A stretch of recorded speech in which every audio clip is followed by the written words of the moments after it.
Hello everyone, আসসালামু আলাইকুম। তো আজকে আমার ছোট ভাইয়ের বউ রান্না করবো। আর এখন বেশিরভাগ সময় ওই রান্না করে, আগে মা রান্না করতো।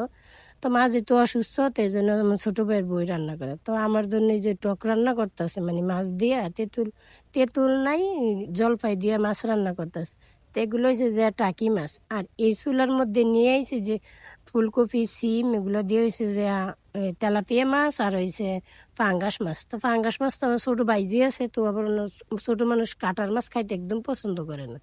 তো ওর জন্য সাথে ফাঙ্গাস মাছ দিয়েছে। তো এটা আবার এই চুলাই দিলে, আর ওই চুলার মধ্যে যে টক রান্নার জন্য মানে প্রথমে তেল দিয়ে আদা রসুন দিয়ে দেখলাম পেঁয়াজ দিয়ে নাড়াচাড়া করলো, হলুদ মরিচ, তারপর সাথে কটা কাঁচামরিচও দিছে, মানে গুঁড়া মরিচও দিছে আবার কাঁচামরিচও দিছে। তো এগুলো হয়েছে যে ধনিয়ার গুঁড়া। তো ধনিয়ার গুঁড়া আমরা যেমন এতে কিনা খাই, আর আম্মা এগুলো ভাঙায় তারপরে হয়েছে যে ডিব্বায় বইরা রাখে আর কি। এগুলো কষানো হয়ে গেছে, আর এই যে এর মধ্যে এখন জলফাই দিয়ে যে মাছ দিয়ে নাড়াচাড়া করে দিয়েছে। এগুলো হচ্ছে যে মানে টাকি মাছ, ছোট সাইজের টাকি মাছগুলো আছে না, ওই টাকি মাছ। তা আমি হইলে ওগুলা মাঝখান দিয়ে আবার একটা দিতাম।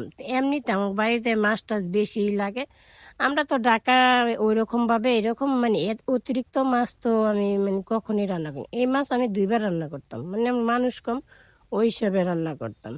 তো আমি দেখলাম যে ওর তরকারি রান্নার সিস্টেমটা সত্যি মাশাল্লাহ অনেক সুন্দর। আর মানে আমি অবাকে তাকাই রয়েছি, মানে অনেক সুন্দর করে রান্না। আমার মার কাছ থেকে রান্না শিখে, তো মা যেভাবে রান্না করে প্রায় সময় দেখলাম সব রান্না এর আগে আর রান্না করছে। একদিন আমি যখন পিঠার একটা ভিডিও দিছিলাম, ওই দিনও দেখছি অনেক সুন্দর করে রান্না করছে।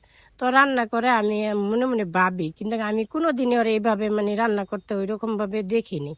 তো এই পাশে তরকারিটা আবার রয়ে গেছে, তো এটার মধ্যে যে ধনিয়া পাতা দিয়ে দিল। আর গ্রামে তো মানে 20 টাকা দিয়ে যে কতগুলো ধনিয়া পাতা পাওয়া যায়, আমি আরেকটা ভিডিওর মধ্যে দেখাবো যে কত ধনিয়া পাতা পাওয়া যায় 20 টাকা দিয়ে। তো এই জন্য ধনিয়া পাতাটা মনে হয় একটু বেশিই দিছে। আর ওইটাই যে কষানোর জন্য ডাইকা দিল টক তরকারিটা। আর এই তরকারিটা নামানোর সময় প্রায় হয়ে গেছে।